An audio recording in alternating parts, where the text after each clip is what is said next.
एक राज्य था जहाँ राजा सूरजमल शासन करते थे। वे एक न्यायप्रिय राजा थे जो अपनी प्रजा का बहुत ख्याल रखते थे। मेरी प्रजा की भलाई ही मेरा परम कर्तव्य है। राजा की 2 रानियां थीं, भानुमति और रूपमती। दोनों की एक एक संतान थी। मेरा पुत्र केशव राज्य का भविष्य है और मेरा माधव राजकुमार होने के साथ साथ मेरी आंख का तारा भी। लेकिन राजमहल में सब कुछ ठीक नहीं था। भानुमति और केशव रूपमती और माधव से जलते थे। माँ, देखो तो राजा माधव को कितना प्यार करते हैं। यह अन्याय है। शांत हो जाओ पुत्र, हमारा समय आने ही वाला है। मैंने राजा के खिलाफ एक षड्यंत्र रचा है। कल सवेरे का इंतजार करो। राज्य के वन में एक और रहस्य छिपा था। एक झील के अंदर सर्पराज का शासन था। मैं इस पूरे वन का स्वामी हूँ। यहाँ हर जल जंतु की सेवा की जिम्मेदारी मेरी और मेरे पुत्र की है। सर्पराज का पुत्र शेषनाग, जो आधा मानव और आधा सर्प था, सभी जानवरों की मदद करता था। हे भगवान, मेरा पैर तो बुरी तरह घायल हो गया है। लगता है मेरा अंतिम समय निकट ही है। चिंता मत करो छोटे मित्र, मैं तुम्हें अभी ठीक कर देता हूँ। आपका बहुत बहुत शुक्रिया शेषनाग। आप कोई भी घाव को आसानी से ठीक कर सकते हो। हाँ छोटे मित्र, मैं पिछले जन्म में एक वैद्य था। राजमहल में राजा सूरजमल अपनी रानी भानुमति से बात कर रहे थे। रानी, हम वन में शिकार करने जा रहे हैं। हाँ जाइए महाराज, लेकिन उस नाग मंदिर की तरफ मत जाइएगा। हाँ रानी, उस नाग मंदिर का रहस्य तो आज तक समझ ही नहीं आया।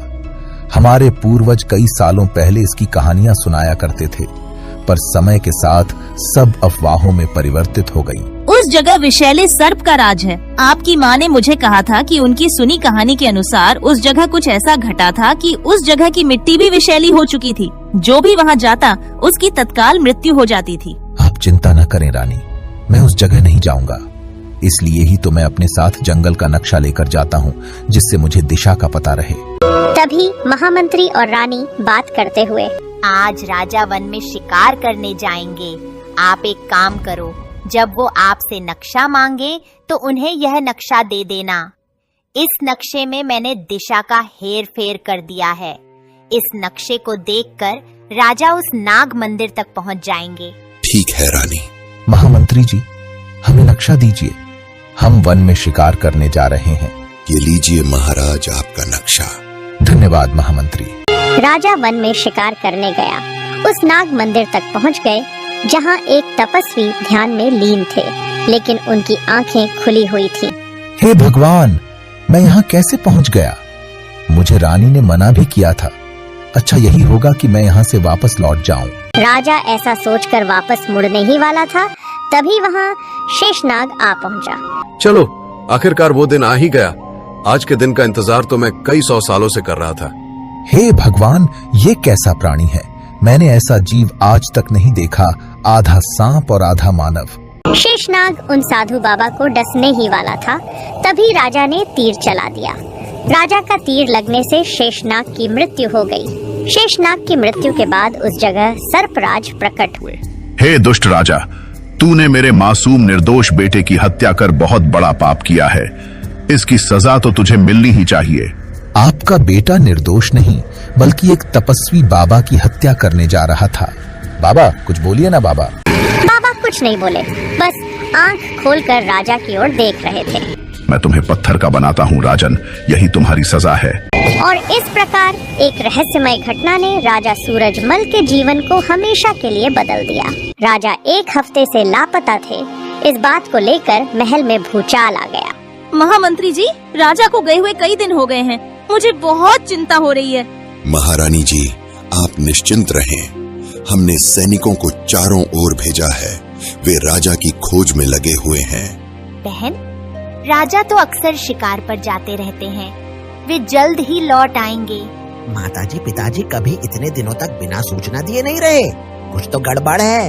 हाँ बेटा, मुझे भी यही लग रहा है। कहीं उन्हें कोई संकट तो नहीं? महारानी ऐसा न सोचें। राजा बहादुर हैं। वे किसी भी परिस्थिति का सामना कर सकते हैं। राजकुमार, सभी सैनिक पिताजी को ढूंढने गए हुए हैं। मेरा मत तो ये है कि आपको भी जाकर वन में पिताजी को ढूंढना चाहिए। हाँ, मैं अभी निकलने को तैयार हूँ। नहीं माधव, मैं तुम्हें भी खोना नहीं चाहती। बहन, माधव अब बच्चा नहीं है, उसे जाने दो। राजकुमार, सावधानी से जाइए और हाँ, यदि कोई संदेह हो तो तुरंत लौट आइएगा। माँ, आप चिंता न करें, मैं पिताजी को ढूंढ कर ही लौटूंगा। ठीक है बेटा, जाओ, भगवान तुम्हारी रक्षा करे। राजकुमार माधव अपने पिता की खोज में निकल पड़े। कई लंबे सफर के बाद वो आखिरकार झील के किनारे वाले नाग मंदिर तक पहुंच ही गए, जहां उनके पिता पत्थर की मूर्ति। पिताजी, ये क्या हो गया आपको? आप ऐसे कैसे? पत्थर बने राजा ने कोई जवाब नहीं दिया। पिताजी, मुझे छोड़कर मत जाइए, मैं आपके बिना नहीं रह सकता। कृपया वापस आ जाइए। हे साधु बाबा, आप कुछ कर सकते हैं। मेरे पिता को उन्हें वापस लाइए। क्या आपने उन्हें कोई श्राप दिया है? कृपया, अगर ऐसा है तो उसे वापस ले लीजिए। मैं आपके चरणों में गिरता हूँ। नहीं पुत्र, मैंने कुछ नहीं किया। मैं यहाँ अभी आया हूँ। मुझे खेद है, मैं तुम्हारे पिता के लिए कुछ नहीं कर सकता। एक बार फिर से साधु ने राजा की मदद नहीं की, पर साधु बाबा ने झूठ क्यों कहा? इस सवाल का जवाब जानने के लिए कहानी में बने रहे। महल के एक कोने में महामंत्री और रानी भानुमति गुप्त रूप से बात कर रहे थे। महारानी, सब कुछ तैयार है। राजकुमार माधव को यह कभी पता नहीं चलेगा कि हमने क्या किया। शाबाश, अब वह कांटा हमारे रास्ते से हट जाएगा। कुछ देर बाद जब माधव अपनी माँ के कक्ष में गए तो वह सन्न रह गए। माँ, नहीं, ये क्या हो गया? रानी रूपमती का निर्जीव शरीर फर्श पर पड़ा है। पास में एक खाली शीशी पड़ी है। भानुमति और महामंत्री तुरंत वहाँ पहुँच जाते हैं। हे भगवान, ये क्या हो गया? लगता है महारानी ने आत्महत्या कर ली।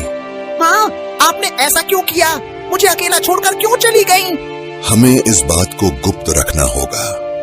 राज्य में अफवाहें फैल सकती हैं। क्यों माँ? आपने मुझे क्यों छोड़ दिया? अब मैं क्या करूँगा? भानुमति और महामंत्री एक दूसरे को देखते हैं। उनकी आंखों में एक छिपी हुई संतुष्टि है। चलो, राजकुमार को अकेला छोड़ देते हैं, उसे समय दो। राजकुमार ये सदमा बर्दाश्त नहीं कर पाया और वापस अपने पिता के पास लौटा। पिताजी, आप मुझे छोड़कर क्यों चले गए? पहले आप और अब माँ। मैं अकेला कैसे रहूँगा? अब जीने का कोई मतलब नहीं रहा। मैं भी अपने माता पिता के पास जाना चाहता हूँ। मैं इस मंदिर के पीछे वाली झील में कूदकर अपनी जान दे दूंगा। वह झील में कूद गया अपनी जान देने के इरादे से, लेकिन अचानक उसे लगा जैसे वह किसी अजीब जगह पर आ गया है। राजकुमार डूबने के बजाय झील के भीतर बिना किसी मुश्किल के सांस ले पा रहे थे। ए मनुष्य, तुम यहाँ कैसे आए? मैं तो इस नदी में जान देने के लिए कूदा था, पर यह कौन सी जगह है? इस जगह आने की अनुमति किसी को नहीं है। अब तुम्हें हमारे राजा के पास चलना होगा। वे लोग राजकुमार को अपने राजा के पास ले गए। वहां पहुंचकर माधव ने देखा कि यह वही नागराज था जिसने उसके पिता को श्राप दिया था। पास ही शेषनाग का मृतदेह पड़ा हुआ था। हे तेजस्वी मनुष्य, तुम कौन हो और यहाँ कैसे पहुँचे? मैं झील में आत्महत्या करने आया था और यहाँ पहुँच गया। आत्महत्या? वो क्यों? माधव ने उन्हें सब कुछ बता दिया। तुम्हारे पिता को मैंने ही पत्थर का बनाया है, क्योंकि उसने मेरे निर्दोष बेटे की हत्या कर दी थी। क्या? लेकिन क्यों? तुम अपने पिता को ठीक कर सकते हो अगर तुम जंगल के भीतर एक गुफा में रहने वाले जिन्न से एक चमत्कारी पत्थर ले आओगे तो। माफ कीजिएगा, ये काम तो मेरे पिता भी कर देते, तो आपने उन्हें क्यों नहीं कहा? क्योंकि यह कार्य वही कर सकता है जिसका मन चंद्रमा की तरह साफ हो। मैं तैयार हूँ, मुझे बताइए मुझे क्या करना होगा। जंगल के गहरे भीतर एक गुफा है, वहाँ एक शक्तिशाली जिन्न रहता है। उसके पास एक चमत्कारी पत्थर है जो लोगों को वापस जीवित कर सकता है, लेकिन सावधान रहना, वह जिन्न बहुत खतरनाक है। मैं जाऊंगा और वह पत्थर लेकर आऊंगा। मेरे पिता को बचाने के लिए मैं कुछ भी करूंगा। तुम्हारा साहस सराहनीय है राजकुमार, जाओ और सफल होकर लौटो। राजकुमार माधव जंगल की ओर चल पड़ा, एक नई और खतरनाक यात्रा की शुरुआत करते हुए। कुछ दूर चल के राजकुमार को एक विशाल गुफा दिखाई देती है। राजकुमार माधव ने साहस जुटाया और गुफा में प्रवेश किया। अंदर एक विशाल जिन्न बैठा था। उसकी आंखें आग की तरह चमक रही थी। कौन है जो मेरी नींद में खलल डालता है? मैं राजकुमार माधव हूँ। मुझे चमत्कारी पत्थर चाहिए ताकि मैं अपने पिता को बचा सकूं। अच्छा, तो तुम वही हो, लेकिन इतना आसान नहीं होगा। तुम्हें 2 चुनौतियों का सामना करना होगा। पहली चुनौती है मेरी पहेली का जवाब देना। मैं तैयार हूँ। ध्यान से सुनो। लंबा चौड़ा मेरा भाई, लकड़ी का है ये महाराज। ऊपर से नीचे तक जाए पर घर से बाहर न आए। ये कोई ऐसी चीज होनी चाहिए जो लकड़ी की बनी है और घर से बाहर भी नहीं जाती। माधव कुछ क्षण चुप रहता है, फिर उसकी आंखों में चमक आ जाती है। मुझे लगता है मैंने इसका उत्तर पा लिया है। ये सीढ़ी है। और तुम्हें ऐसा क्यों लगता है? क्योंकि सीढ़ियाँ लकड़ी की होती है, लंबी चौड़ी भी होती है, ऊपर नीचे लोगों को लेकर भी जाती है, पर घर के बाहर नहीं जाती। गुफा में एक क्षण के लिए सन्नाटा छा गया। जिन्न ने राजकुमार को गहराई से देखा। शाबाश राजकुमार, तुमने सही उत्तर दिया है। तुमने पहली चुनौती पार कर ली है। धन्यवाद। अब दूसरी चुनौती क्या है? दूसरी चुनौती और भी कठिन होगी। तैयार रहो राजकुमार, जिसे तुम्हें 30 क्षण के भीतर सुलझाना होगा। अगर तुम असफल हुए तो तुम्हें मैं पत्थर का बना दूंगा। तभी उस जगह 2 उड़ती हुई तस्वीर दिखाई देती है। राजकुमार, इन तस्वीरों में तुम्हें 5 असमानता ढूंढनी होगी। जल्दी करो, समय निकला जा रहा है। पहली असमानता है इस चिड़िया की आंखें। दूसरी असमानता है इसके पेट पर एक पंख कम है। डाल में एक पत्ता कम है। इसके सर का एक पंख कम है। जल्दी करो बेटा, समय बीता जा रहा है। और 5वां है इसकी पूंछ पर एक पंख कम है। जैसे ही राजकुमार ने उत्तर दिया, वो तस्वीर वहाँ से गायब हो गई और वो जिन्न एक राजा में परिवर्तित हो गया। बहुत बहुत धन्यवाद बेटा। ये तो विधि का विधान था कि मुझे भी बाकी लोगों की तरह 500 वर्ष में ही श्राप से मुक्ति मिल गई। श्राप? आप कहना क्या चाहते हैं? आपको देखकर तो ऐसा लगता है कि आप किसी राज्य के राजा हैं। राजा हूँ नहीं बेटा, राजा हुआ करता था।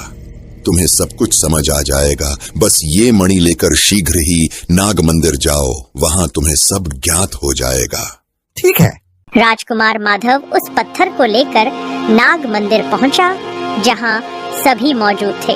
जैसे ही उसने उस पत्थर को शेषनाग के मृतदेह को स्पर्श कराया, शेषनाग जीवित हो गए। फिर उसी पत्थर को राजा के शरीर पर लगाते ही राजा भी वापस जीवित हो गए। शेषनाग ने बिना देर किए जल्दी से जाकर साधु बाबा को काट लिया। साधु का शरीर तुरंत नीला पड़ गया। इसके बाद एक अद्भुत घटना घटी। शेषनाग एक सामान्य मनुष्य में परिवर्तित हो गया। साथ ही नागराज भी एक सामान्य मनुष्य में बदल गए। उन्हें देखकर ऐसा लग रहा था जैसे वे किसी राज्य के महामंत्री हों। और फिर सबको चौंकाते हुए साधु बाबा मरने के बजाय खड़े हो गए। उनका शरीर बिल्कुल सामान्य हो गया। राजा, जो अभी अभी जीवित हुए थे, हैरान होकर पूछा, ये सब क्या हो रहा है? कोई मुझे बताएगा? राजन, यह बात 500 वर्ष पूर्व की है, जब आपके पूर्वज राजा वीर प्रताप सिंह राज्य करते थे। वे शेषनाग के बहुत बड़े भक्त थे। उनसे खुश होकर शेषनाग एक दिन महल में पधारे और बोले, हे राजन, तुम्हारी भक्ति से हम अति प्रसन्न हुए हैं। आज से हम अपना एक अंश मंदिर में बनी नाग मूर्ति को देते हैं। पुत्रान बागुमान जिसके बाद वह नाग मूर्ति जीवित हो उठी। उस नाग के सर पर एक चमत्कारी मणि भी थी, जो कि सोने और हीरे से भी ज्यादा चमकती थी। एक दिन पड़ोसी राज्य के राजा उस मंदिर के दर्शन करने आए और जैसे ही उन्होंने वह मणि देखी, उनके मन में लालच आ गया। उन्होंने राजा वीर प्रताप सिंह के महामंत्री को अपने कक्ष में बुलाया और कहा, हे महामंत्री, मुझे किसी भी हाल में वह मणि चाहिए ही चाहिए। मैं तुम्हें 100,000 स्वर्ण मुद्राएं और अति मूल्यवान खजाना दूंगा। बस मुझे वह मणि चुरा कर ला दो। महामंत्री ने घर जाकर अपने बेटे से बात की, जो एक वैद्य था। बापू, चिंता न करो, मैं एक ऐसे रसायन का धुआं करूंगा कि वो नाग बेहोश हो जाएगा और आप वो मणि निकाल लेना। रात के अंधेरे में वे उस स्थान में पहुंचे। चलो पिताजी, अब वो मणि हम चुरा लेते हैं। पर यह सारी बात पंडित ने सुन ली। मैं महाराज को सब बता दूंगा। देखो पंडित, हमें तुम्हारी हत्या करने में सिर्फ चंद पल लगेंगे। सोच लो, पैसे लोगे या जान दोगे? लेकिन मैं तुम्हारा साथ नहीं दूंगा। तुम यह कार्य करो, मैं आंख बंद करके यहाँ तपस्या करने का नाटक करूंगा। पंडित मंदिर के बाहर तपस्या का नाटक करने लगा और दूसरी ओर महामंत्री और उसके बेटे ने मंदिर के भीतर धुआं पैदा करा, जिससे नाग बेहोश हो गया। उस मणि को निकलते ही वो नाग मूर्ति एक सामान्य मूर्ति में परिवर्तित हो गई। जब वे बाहर पहुंचे तो वहां राजा भी मौजूद था। ले आए तुम लोग मणि? लाओ अब जल्दी मुझे वो मणि दो। तभी वहां एक जोर का प्रकाश उत्पन्न हुआ। शेषनाग साक्षात पधारे। तुम मनुष्यों का लालच तो देखो, मेरे अंश की हत्या करने चले। मैं तुम्हें शाप देता हूं, तुम दोनों सर्प बन के इस वन में 500 साल भटकोगे और इन 500 सालों में तुम लोगों को यहाँ सब जानवरों की मदद करनी होगी। अगर तुम ऐसा करने में सफल नहीं हुए तो तुम्हें और 500 साल के लिए इस जीवन में रहना होगा। और तुम साधु, तुमने मेरे मंदिर के पंडित होकर इतनी बड़ी कायरता दिखाई। तुम सब देख के आंख मूंद कर बैठे रहे। अब तुम्हें मैं शाप देता हूं कि तुम यहाँ 500 साल तक आंख खोलकर इसी जगह बैठे रहोगे। जैसे ही 500 साल का समय समाप्त होगा, तुम्हें इस साधु को विषैले विष से डसना होगा, जिसकी पीड़ा सहन करने के बाद ही तुम लोगों को मुक्ति मिलेगी। और हे राजन, तुम्हें मेरी मणि लेने का शौक था ना? रखो मेरी मणि, लेकिन एक जिन्न के रूप में। तुम्हें इस शाप से मुक्ति तभी मिलेगी अगर तुमसे कोई पवित्र मन का व्यक्ति यह मणि ले जाएगा। शायद ऊपर वाले की कृपा ही थी कि राजन ने उस समय तीर चला दिया, नहीं तो यह सब तो शाप से मुक्त हो जाते। लेकिन मैं हमेशा के लिए शाप में कैद रहता। 500 साल बाद सभी शाप मुक्त हुए। दूसरी ओर राजा और माधव दोनों महल पहुँचे। उन्होंने देखा कि भानुमति का बेटा राजा बन चुका है। पिताजी, अब मैं इस राज्य का राजा हूँ। बेहतर यही होगा कि आप और आपका ये बेटा यहाँ से निकल जाओ, नहीं तो आप लोगों को मैं मौत के घाट उतरवा दूंगा। तभी वहाँ साक्षात शेषनाग ने दर्शन दिए। तुम लोगों ने यह अच्छा नहीं किया। अब सारी जिंदगी काल कोठरी में काटने के लिए तैयार रहो। मुझे अच्छी तरह पता है कि तुमने ही रानी भानुमति की हत्या करी है और उनके शव को उनके कक्ष में सड़ने के लिए छोड़ दिया है। वे सभी शेषनाग के जादू से काल कोठरी पहुँच गए। हे स्वामी, आपने हमारी मदद की, हम आपके शुक्रगुजार हैं। पर मेरी माँ की हत्या कर इन निर्दयी लोगों ने उन्हें उनके कमरे में सड़ने के लिए छोड़ दिया है। चिंता न करो बच्चा, जाओ और नागमणि को अपनी माँ को स्पर्श करो, उनके प्राण लौट आएंगे। राजकुमार ने ऐसा ही किया और रानी माँ जीवित हो उठी। अब वापस वो मणि अपने स्थान में आ गई और पहले की तरह विष्णुनगर राज्य पर शेषनाग की कृपा होने